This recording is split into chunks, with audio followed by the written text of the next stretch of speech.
اور ابھی اس طرح بھی جگہ خالی ہے، آپ لوگ آگے ادھر بھی جگہ سامنے دیکھیے کہ پیچھے خالی ہے، یہاں اور تھوڑا سڑک جائیے اس طرف دیکھیے جگہ خالی ہے، 10 بھی یہاں پر بیٹھ جائیں گے، آگے نکل جائیے آپ حضرات، جگہ خالی ہے۔ محترم حضرات، اللہ کے ایک نیک اور محبوب بندے کے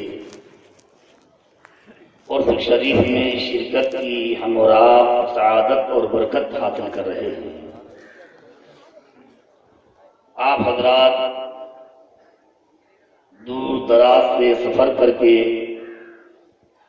یہاں تشریف لائے، آپ نے محبت میں سفر کی صورتیں برداشت کی۔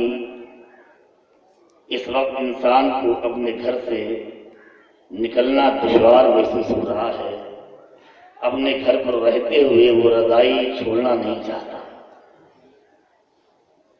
لیکن یہ آپ کا خلوص، آپ کی محبت تھی جو آپ کو یہاں پر کھینچ لائی، یا یوں کہیے کہ ان کا کرم تھا جس نے آپ کو بلایا۔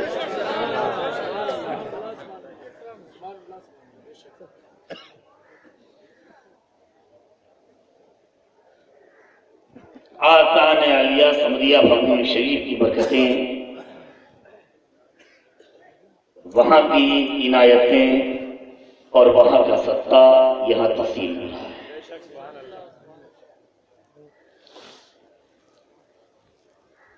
رات کو آپ حضرات نے ہمارے موجودان گرامی وقار مدہ ذلہم العالی کی بڑی پیاری گفتگو، پیاری باتیں سماعت کی۔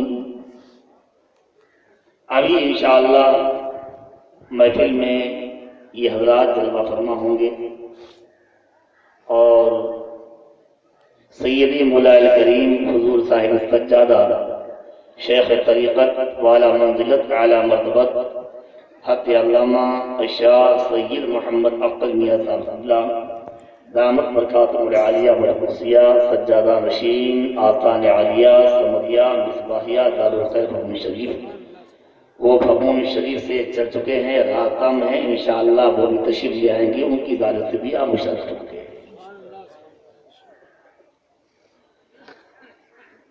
اب کچھ دیر کے لیے آپ کا یہ خادم کچھ پیغام آپ کی خدمت میں حاضر کرنا چاہتا ہے۔ آپ دور دراز سے چل کر آئے ہیں تو میں یہ چاہتا ہوں کہ میں آپ تک وہ پیغام پہنچا دوں جو آپ کی دنیا اور آپ کی آخرت میں کام آ سکے،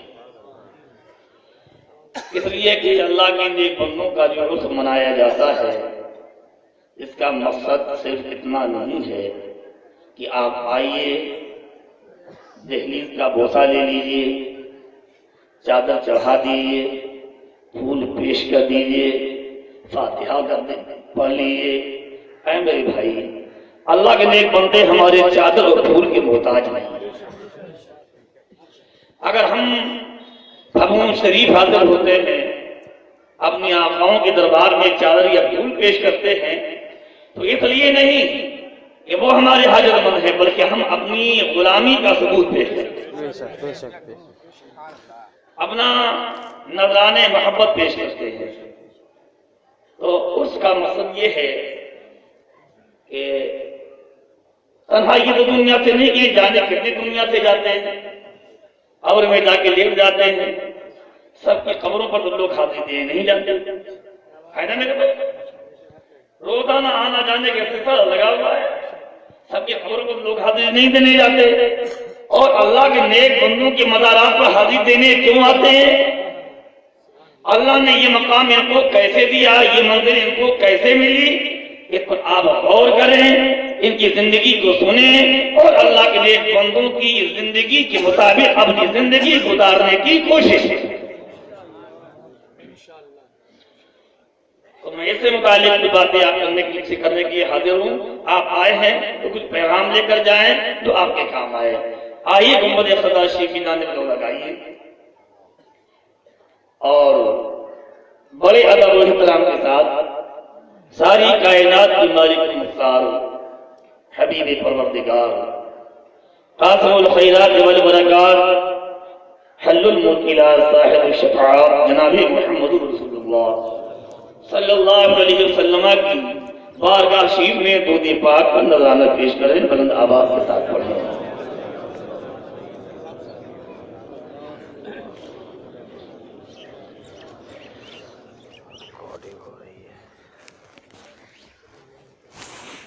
تلاوت کرتا آیت کریمہ کا ترجمہ کرتا ہوں، پھر اردو آگے بڑھاتا ہوں اور انشاءاللہ کچھ باتیں حکومت شریف کی عموم کی اور صاحب اصل بھی انشاءاللہ آپ تک پہنچاتا ہوں۔ ایک بار اور کوشش سنائیے۔ اللهم صل على سيدنا صفينا حبيبنا نبينا مولانا محمد والسلام ہماتن گوش ہو کر ہماری گفتگو محبت سے سنیں، ورنہ اکثر لوگ تقریروں کو نعروں میں اڑا دیتے ہیں، نعرے لگائے، سبحان اللہ الحمدللہ کہا اور دامن کے حل پر چلے گئے۔ میری گزارش ہے، میرا آپ سے نعرہ لگانے کا کوئی مطالبہ نہیں ہے، میری تقریر پر آپ باقاعدہ نعرے لگائیے، داد و تحسین سے نوازیے، کوئی مطالبہ نہیں ہے، بڑی ادب سے ہے۔ اگر ہماری باتیں اللہ کی رسول کے دین کے مطابق ہوں اور آپ کے فائدے کے ہوں، ان کو سینے سے لگائیے اور آج کے بعد سے اس پر عمل کرنے کا ارادہ کیجیے۔ قرآن کریم فرماتا ہے هل ادلکم علی تجارت تنجیکم من عذاب الیم۔ خدا کہتا ہے کیا میں تمہیں وہ تجارت بتا دوں؟ اللہ تجارت بتا رہا ہے، کیا میں تمہیں وہ تجارت بتا دوں تنجیکم من عذاب الیم، جو تجارت تم کو اللہ کے دردناک عذاب سے نجات دیتے۔ ایمان والو، پوری دنیا میں تجارتیں ہو رہی ہیں۔ آج امریکہ نئی نئی تجارتیں نکال رہا ہے، اخبارات میں ایڈ آپ نے پڑھا، ٹی وی میں آپ نے دیکھا، نیٹ پر اعلان آ گیا کہ اس میں یہ فائدے ہیں، آپ نے فوراً پیسہ جمع کرنا شروع کر دیا اور آپ نے یہ نہیں سوچا کہ یہ حلال ہے یا حرام، پہلے اپنے ذمہ دار عالم مفتی سے مسئلہ پوچھوں، اگر جائز ہو تو اس کو کروں، ناجائز ہو تو نہ کروں، حالانکہ آپ کی یہ ذمہ داری تھی۔ آج یہ دو طرح طرح کی تجارتیں رائج ہو رہی ہیں، آپ پیسے کو دیکھ کر لپکے جا رہے ہیں۔ ان میں اکثر تجارتیں وہ ہیں جو اللہ کے عذاب سے بچانے والی نہیں ہیں، بلکہ اللہ کے عذاب میں مبتلا کرنے والی ہیں۔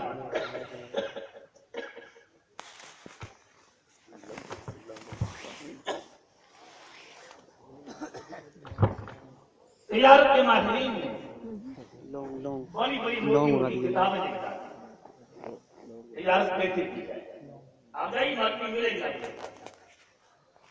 کیسے تجارت کی جائے، کیسے تجارت میں کامیابی حاصل کی جائے، کیسے پیسہ کمایا جائے۔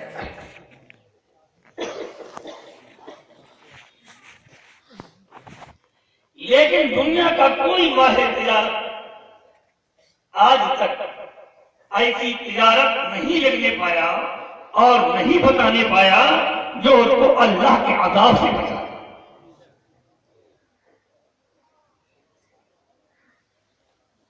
جہنم کی آگ سے بچا دے، اب عذاب سے بچا دے۔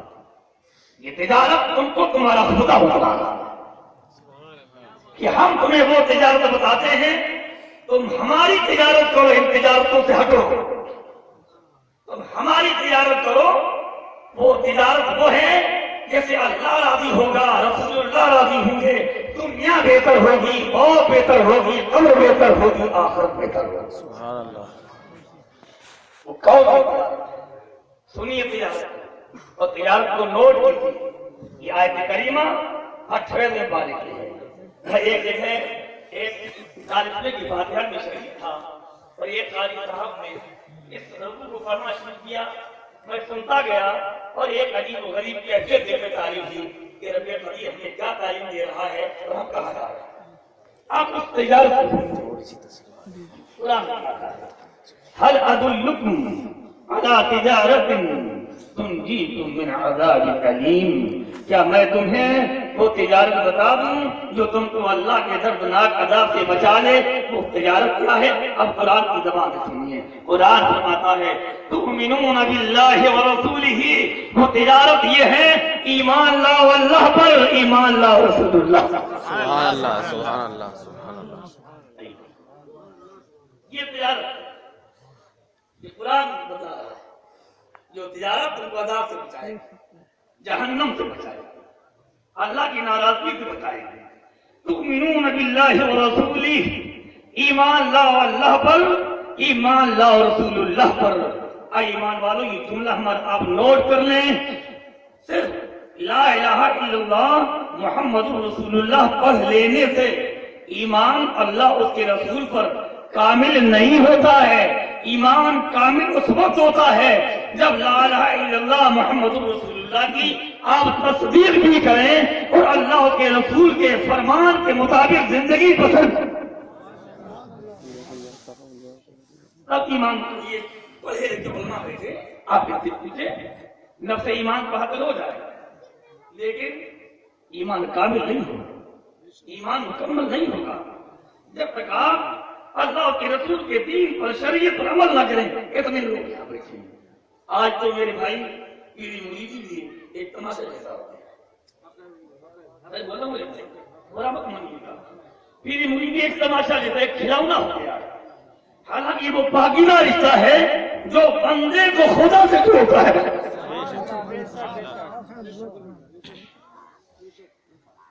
اصل مقصد اس کا یہی ہے کہ بندے کو خدا سے جوڑ دینا، بندے کو اپنے نبی سے قریب کر دینا، بندے کے دل میں خدا کا خوف پیدا کر دینا، بندے کے دل میں آخرت کا خیال پیدا کر دینا، بندے کو موت یاد دلا دینا، بندے کو اپنی قبر کا عذاب یاد دلا دینا۔ یہ اپنے مقصد کا نعرہ لگا رہا ہے اور اس جھوٹی اور رسمی پیری مریدی کے نام پر جھگڑا کر رہا ہے، پارٹی بندی کر رہا ہے، نعروں میں لڑ رہا ہے۔ اے میرے بھائی تو یہ کہتا ہوں کہ پیری مریدی کا اس کے باطن پر دل پر ذرا بھی اثر نہیں ہے۔ اگر اس کے قلب پر اس کے باطن پر اپنے بزرگوں کی غلامی کا اثر ہوتا تو یہ جہاں نکلتا اخلاق کا ماحول پیدا کر دیتا، جہاں پہنچ جاتا اللہ کے نبی کا اخلاق کا ڈنکا بجا دیتا، بد اخلاقوں کو اخلاق والا بنا دیتا، بے ایمانوں کو ایمان والا بنا دیتا، بے نمازیوں کو نمازی بنا دیتا۔ کہیں پارٹی بندی ہوتی تو پارٹی بندی کا خاتمہ ہے۔ اے میرے بھائی، میری آپ سے گزارش ہے، میری باتوں کو تھوڑی دیر ادھر ایک دو لوگوں سے نیند آ رہی رات بھر کی جگہ ہے، یا نیند آ رہی ہوگی یا جھوم رہے ہوں گے، بلکہ نواز سے تھوڑی اپنے یہاں پر اللہم صلی علی سیدنا صفینا نبینا مولانا محمد وبارک صلی اللہ علیہ وسلم۔ ایمان لاؤ اللہ پر اور ایمان لاؤ رسول اللہ پر، یعنی اللہ کو جیسا ماننا چاہیے ویسا ماننا اور رسول کو جیسا ماننا چاہیے ویسا ماننا۔ یہ نہیں کہ یہ کہہ دو کہ اللہ جھوٹ بول سکتا ہے، ایمان نہیں ہوا۔ رسول اللہ مکے مٹی میں مل گئے معاذ اللہ، جیسا کہ بد مذہبوں نے بھی ایمانوں نے اپنے کتابوں میں لکھ دیا۔ اور میں نے بھی چھترپور کا ایک بہت بڑا علاج تھا، میں نے وہاں کہا، پھر باندھا کے علاج میں کہا، پھر یہ جھانسی کے بہت سے لوگ بیٹھے ہیں، جھانسی کے علاج میں نے کہا، اور پھر میں اس کو دو رائے دیتا ہوں اور انشاءاللہ اس بات کو عام کر کے میں اللہ کے بندوں کو سنت کی طرف رغبت دلانا چاہتا ہوں اور بد مذہبوں سے بچانا چاہتا ہوں۔ لکھ دیا کہ رسول اللہ مکے میں بھی مل گئے معاذ اللہ، رسول اللہ کو پیٹ کے پیچھے کی خبر نہیں ہے۔ آپ یقین کریں یہی وہ لوگ ہیں جو رسول اللہ کے دین کے دشمن ہیں، اور آج پوری دنیا کے اندر جو اسلام کو بدنام کروا رہے ہیں، یہ اسلام پر آتنواد کا ٹھپا لگ رہا ہے۔ آتنواد ظلم کی تعلیم دیتا ہے، آتنواد مار دھاڑ، اسلام ظلم کی تعلیم دیتا ہے، اسلام مار دھاڑ کی تعلیم دیتا ہے، اسلام تو سر سے لے کے پیر تک امن و شانتی کی تعلیم دیتا ہے، اخلاق و محبت کی تعلیم دیتا ہے۔ یہ پشاور پاکستان میں ہو رہا ہو یا دنیا میں جتنی آتنوادی ٹولیاں ہیں، ان میں کوئی سنی نہیں ہے، سب وہابی ہے میرے بھائی۔ بے شک بات صاحب میں نے ابھی میرا میں جلوس نکل رہا تھا تو راہب میں 10 منٹ بولا، وہاں پر میں نے پیغام دیا تھا ان میں کوئی سنی نہیں ہے، اس لیے سنی ایسا کیوں نہیں کرتا ہے؟ اس لیے سنی کا تعلق اسلام سے ہے اور اسلام اس کی اجازت نہیں ہے۔ بے شک سبحان اللہ بے شک بے شک سبحان اللہ بے شک۔ اور یہ وقت گزرا ہے، میں بات بڑھانا چاہتا ہوں آگے، اور میں اس لیے کہہ رہا ہوں الحمدللہ ہمارے بھگوان شریف کے آقوں نے اور صاحب اس نے مجھے تعلیم یہ دی ہے کہ سنیت پر زندہ رہو، سنیت پر مرو میرے پیارے۔ زندہ رہو تو سنی بن کر اور مرو تو سنی بن کر، اسی میں دنیا کی بہتری ہے، اسی میں آخرت کی بہتری ہے۔ سبحان اللہ سبحان اور یہی پیغام میں آپ سب کو دے رہا ہوں، آپ جہاں جہاں جائیں اس پیغام کو نشر کریں، جب تک زندہ رہیں سنی بن کر زندہ رہیں۔ جو سنی ہے وہی ایمان والا ہے، جو سنی نہیں ہے وہ ایمان والا نہیں ہے۔ اچھا میں عرض کر رہا تھا، قرآن فرماتا ہے، کیا میں تمہیں وہ تجارت بتا دوں جو تم کو دردناک عذاب سے بچا لے، نجات دے دے؟ ایمان لاؤ اللہ پر اور ایمان لاؤ اللہ کے رسول پر۔ آگے سنیے، وَتُجَاهِدُونَ فِي سَبِيلِهِ، اور اللہ کی راہ میں جہاد کرو، بِأَمْوَالِكُمْ وَأَنفُسِكُمْ، اپنے مالوں کے ذریعے اور اپنی جانوں کے ذریعے۔ یہ تجارت ہے، اللہ کی راہ میں جہاد کرو۔ اے میرے بھائی، ایک ہے جہاد بالسیف، تلوار سے جہاد کرنا۔ صحابہ کرام ایک جنگ سے واپس ہوئے، واپس ہونے کے بعد ارشاد فرمایا، رجعنا من الجہاد الاصغر الى الجہاد الاکبر، آج ہم بڑے چھوٹے جہاد سے بڑے جہاد کی جانب لوٹ آئے ہیں۔ ہاتھ سے میں تلوار لے کر جنگ کرنا، اپنے سر کی بازی لگا دینا، یہ چھوٹا جہاد ہے، اور اپنے نفس سے جہاد کرنا یہ بڑا جہاد ہے۔ یہی نفس ہے، اگر نفس غالب آ جائے تو عالم برباد ہو جائے، مفتی برباد ہو جائے، پیر برباد ہو جائے، امام برباد ہو جائے، حافظ برباد ہو جائے، خباب برباد ہو جائے، عوام برباد ہو جائے۔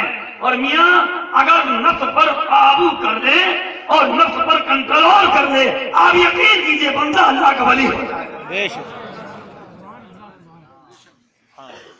اسی لیے آسائی بزرگوں کا بات ہے، انہوں نے نفس کو کچلنے کی تعلیم دی ہے، نفس کو مارنے کی تعلیم دی ہے۔ ایک چھوٹا سا واقعہ میں آپ کو سناؤں گا، تمہیں مجھے کچھ دیر بھی بولنا پڑے گا۔ حضرت راستہ میں میں چاہتا ہوں حضرت کے آنے کے بعد مغرب سماج شروع ہو، جب تک آ جائے تب میں آپ سے بولتا رہوں، اجازت ہے آپ؟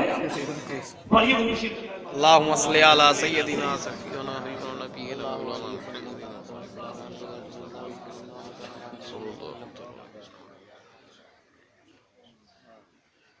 مخدوم بہار کے دربار میں بلخ کا بادشاہ بلخ کا شہزادہ آیا مرید ہونے کے لیے۔ ذرا وہ سنیے اور مرید ہونا چاہتے ہیں، فرمایا کہ بادشاہ کے لڑکے میں فقیر آدمی یہاں کہاں سے لے آیا؟ نہیں مرید ہونا چاہتے ہو، ایک شرط ہے۔ کیا ہے؟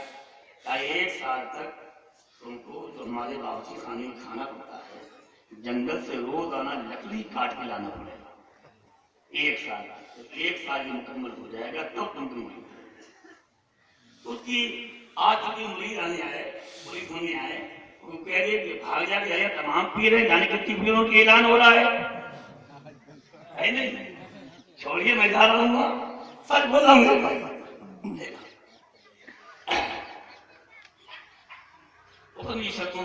بادشاہ کا میرا ہوا، اس نے کلہاڑی لی، رسی لی، جنگل چلا گیا، لکڑیاں کاٹی، لکڑی لا کے اس نے بادشاہ خانے میں ڈالی۔ 1 سال تک بادشاہ کا لڑکا لکڑی کاٹتا تھا۔ اب یہ سال کا آخری دن آیا تو بڑی خوشی منا رہا تھا، آج حضرت مجھے مرید کریں گے، آج سال پورا ہو رہا ہے، آخری دن تھا، لکڑی لینے گیا، حضرت نے اپنے خادم کو لایا اور کہا دیکھو وہ لکڑی لے کے آ رہا ہے، جب گٹھا سر پہ لے کے چلے تو تم جاؤ اسے ایک دھکا مارنا، پھر جو جواب دے مجھے بتانا۔ اب بول دیا خادم، لکڑی کاٹی، آج خوشی میں پورے نہیں سما رہا تھا، آج آخری دن ہے، آج سال پورا ہوگا، حضرت مجھے مرید کریں گے۔ لکڑی کا گٹھا سر پہ رکھا اور حضرت نے خادم ایک دھکا مارنے سے چلا، دھکا مارا، وہ لکڑی گر گئی، آ گیا غصہ اس کو، تھا بادشاہ ادھر کا، پر اس نے غصے میں اتنا کہا نہ ہوا بلخ، بلخ کا بادشاہ تھا اس کا ابا، کہا نہ ہوا بلخ، کیا مطلب بلخ ہوتا پھر میں تمہیں بتاتا، میرا باپ وہاں کا بادشاہ ہے، اور اتنا جملہ کہا اور اپنا کچا لے کے چل دیا۔ وہ خادم آیا، پوچھا حضرت نے کیا ہوا بھائی؟ کہا حضور میں نے ایک دھکا مار دیا، تو اپنے مسلم اتنا بولا کہ نہ ہوا بلخ، کہنے اچھا ابھی بادشاہ کی بو نہیں گئی تھی؟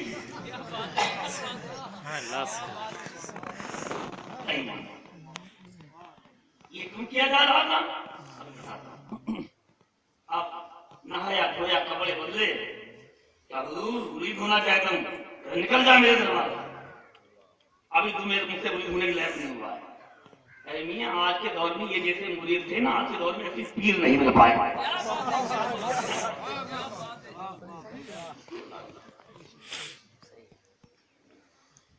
نکل جا میرے دربار سے۔ یہ کیا ہو گیا؟ بھاگ گھر سے کچھ حضور نے خادم بلایا کہ تو پڑھو گے میرے ہاتھ میں بات آئی مان بولو، آج کے دور میں کر دیا جائے تو کیا کرے گا؟ گالی بکتا ہوا جائے گا۔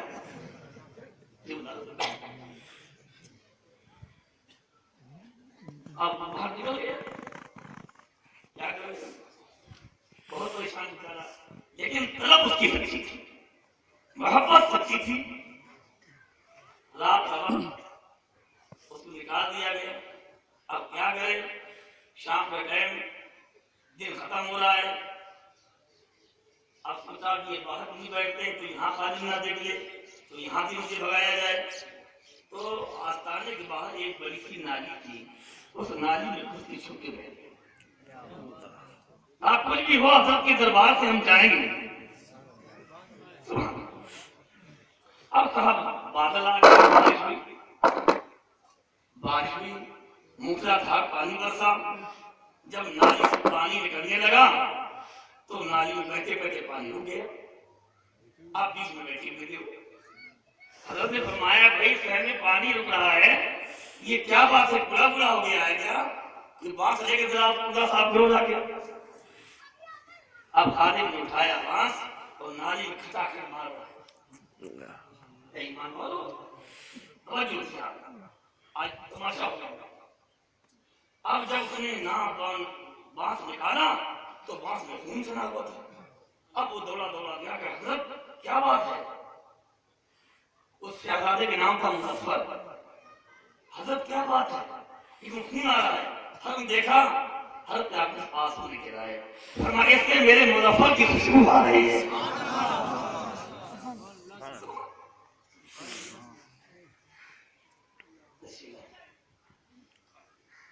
فرمایا اس سے میرے مظفر کی خوشبو آ رہی ہے۔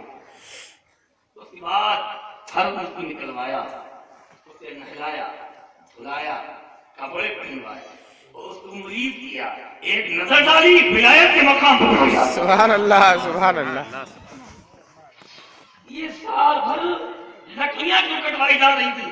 کیا لکڑی کی ان کی پریشانی تھی؟ نہیں میرے بھائی، یہ نفس کا علاج کیا جا رہا تھا، یہ نفس کو مارا جا رہا تھا۔ اے میرے بھائی، جب تک یہ تصور ہے کہ انا میں کچھ ہوں، کچھ نہیں پا سکتا، اور جب انا کو فنا کر دیتا ہے تو اللہ اس کو بقا عطا کر دیتا ہے۔ یہی انا ہے آج ہم کو برباد کر رہی ہے۔ میں تو اپنے شاگردوں سے کہتا ہوں، جب تک یہ انا رہے گی تو پاؤ گے نہیں کہ میں عالم ہوں، میں مفتی ہوں، اور میں پڑھانا جانتا ہوں، میں بولنا جانتا ہوں۔ یہاں یہ فیض کے راستہ میں تو میں تو کوئی چیز ہے ہی نہیں، کیا تو یہ ہے کہ میں کچھ بھی نہیں ہوں۔ جب بزرگ دربار میں پہنچی تو یہ خیال کر کے جائیے نہ میں عالم نہ مفتی پڑھا لکھا کچھ بھی نہیں ہوں، خالی دامن لے کر بھیک لینے کے لیے حاضر ہو رہا ہوں۔ اتجاہدون فی سبیلی، اللہ کی راہ میں جہاد کرو، اپنے مال کے ذریعے اور اپنے نفس کے ذریعے۔ مال کے ذریعے جہاد، اگر زکوٰۃ ہے آپ پر فرض ہے تو زکوٰۃ ادا کرو۔ میری سب سے گزارش ہے، آج ہم اس گناہ میں بہت زیادہ مبتلا ہو رہے ہیں۔ زکوٰۃ مال کے حساب اور اللہ نے فرض کی ہے، رسول اللہ نے شریعت کو نافذ کیا ہے، تو آج ہم اس گناہ میں مسلسل مبتلا ہیں، اپنے مال کا حساب و کتاب لگا کر اپنی زکوٰۃ ادا نہیں کرتے، اور اس سے بڑی بلائیں آتی ہیں، اللہ کا عذاب نازل ہوتا ہے۔ میں سبھی حضرات سے گزارش کر رہا ہوں، آپ یہ جو کرتے تھے اور پابندی کریں، اور جو نہ کرتے ہوں تو ان سے گزارش ہر سال اپنے مال کا ایک ایک پیسے کا حساب و کتاب لگا کر، ایسا نہیں میں 1000 دے دیا 500 دے دیا، ایسی زکوٰۃ نہیں ہوتی۔ 1000 پر 25 روپیہ، 1 لاکھ پر 2500 روپے کی اعتبار سے حساب لگا کر کل مال کی زکوٰۃ نکالنا فرض ہے، نہیں نکالے گا اللہ کی بارگاہ میں عذاب میں مبتلا ہوگا۔ اللہ نے صاحب استطاعت بنایا ہے تو حج فرض ادا کرے، اللہ نے مال دیا ہے تو آپ مدارس، مساجد، غربا، یتیم، بیوائیں، پڑوسی اور جس نیک کام میں آپ خرچ کر سکتے ہیں تو اپنے مال کے ذریعے جہاد کرو، ہے نا۔ اب مال بہت بری چیز ہے نا، مال بہت اچھی چیز ہے، کتنی اچھی چیز ہے۔ اللہ کی نبی نے فرمایا ما نفعنی مال ابی بکر، ابو بکر کے مال نے مجھے جو فائدہ پہنچایا وہ کسی کے مال نے نہیں پہنچایا۔ مال کتنا چیز ہے کہ رسول اللہ نے یہ کہہ دیا سبحان اللہ، ما نفعنی مال ابی بکر، مجھے کسی کے مال نے وہ فائدہ نہیں پہنچایا جو ابو بکر کے مال نے مجھے فائدہ پہنچایا۔ اور مال سے عثمان غنی نے جنت خلوص ہے، تو مال جہنم میں بھی لے جا سکتا ہے اور مال تمہیں جنت میں بھی لے جا سکتا ہے۔ تو اپنے مال کے ذریعے جہاد کرو، اور اپنی جانوں کے ذریعے، اپنے نفس کے ذریعے جہاد کرو، میں اپنے نفس سے جہاد کرو۔ بتاؤں میں آپ کی تیری گزاری کیوں نہیں بتائیں، نہیں بتائیں، آپ نہیں کرے ضرور بتائیں میرے بھائی، میں سچ بتا رہا ہوں، جو آپ کے چہرے پر داڑھی نہیں ہے یہ آپ کے نفس کی کارنامہ ہے۔ کسی تجارت کرنے والے کو کسی نے منع نہیں کیا ہے کہ تجارت کرے گا تو مالی نقصان ہو جائے گا، ملازم کر داڑھی رکھے گا مالی نقصان ہو جائے گا، اور جانور بیچنے والا داڑھی رکھے گا تو مالی نقصان ہو جائے گا، کسان داڑھی رکھے گا تو اس کی کھیتی خراب ہو جائے گی۔ اے میرے بھائی، چاہے ملازم ہو، چاہے تاجر ہو، چاہے کاشتکار ہو، سب کو رزق دینے والا اللہ ہے، بندہ نہیں ہے۔ تو ہماری نظر اللہ کی ذات پر ہونی چاہیے، نہ کہ اور کسی پر ہونی چاہیے۔ تو اللہ کہہ رہا ہے، رسول اللہ کہہ رہے ہیں، کیا داڑھی رکھاؤ؟ داڑھی ثبوت قرآن سے ہے، علماء بیٹھے حدیثی میں نہیں ہے، داڑھی کا ثبوت قرآن سے بھی ہے اور داڑھی کا ثبوت حدیث سے بھی ہے۔ اللہ کہہ رہا ہے داڑھی رکھاؤ، رسول اللہ کہہ رہے ہیں داڑھی رکھاؤ، لیکن نفس کہہ رہا ہے تم ملازمت کرتے ہو، ملازمین کیا کہیں گے، اسٹاف کے لوگ کیا کہیں گے، تم ٹھیکے داری کرتے ہو پھر لوگ ہمارے ساتھی کیا کہیں گے، تم کسان ہو، تم دکان پر بیٹھتے ہو، ہم یہاں دکاندار تجھے کہہ رہا ہے، کسان یہ ساتھی یہ کہہ رہے ہیں، ٹھیکے داری کرنے والے یہ کہہ رہے ہیں کہ اور تمہارا نفس تم کو اس طرح محبت دلاتے دے رہا ہے کہ ٹھیکے دار یہ کہے گا۔ اے میرے بھائی، نفس یہ کہہ رہا ہے ٹھیکے دار سے ڈرو اور اس سے ڈرو، اس سے ڈرو۔ اے میرے بھائی، اے کاش تمہارے دل میں خدا کا خوف ہوتا، رسول اللہ کی شرم ہوتی، تمہیں دفتر کا، کسانوں کا، کسی کا خیال نہیں ہوتا، ہر وقت اللہ کا خیال ہوتا، رسول اللہ کا خیال۔ کہاں چلے یہ نفس کا فرمائیے؟ اگر آپ نے اپنے نفس کو کچل دیا ہوتا تو کوئی بھی مسلمان بیداری ہوتا ہی نہیں۔ آج فجر کے وقت اذان ہو رہی ہے، ٹھنڈا موسم ہے، کوہرا گر رہا ہے، ٹھنڈی ہوائیں ہیں، نفس کہتا کہاں جاتا بڑا ٹھنڈا بند ہے۔ اللہ کے رسول سے رک رہے ہیں، اٹھو مسجد پہنچو، نماز با جماعت ادا کرو۔ آپ اسی کو نماز، یہ نماز تو فرض ہے ہی، جماعت بھی مطلوب شرع ہے۔ پوچھئے آپ، جماعت مطلوب شرع ہے۔ فرمایا کہ نماز جماعت کے بغیر نماز تو بس ایک فرض کی ادائیگی ہے، اصل نماز کامل تو جماعت کے ساتھ ہی ادا ہوتا ہے۔ تو اللہ کے رسول نہیں کو اٹھو، ایسا چھوڑو، جب دیر میں یاد مارو، وضو بناؤ، چلو، لیکن نفس نے کہا کہاں جا رہے ہو؟ کہاں جا رہے ہو؟ بھائی چند لگ گئے۔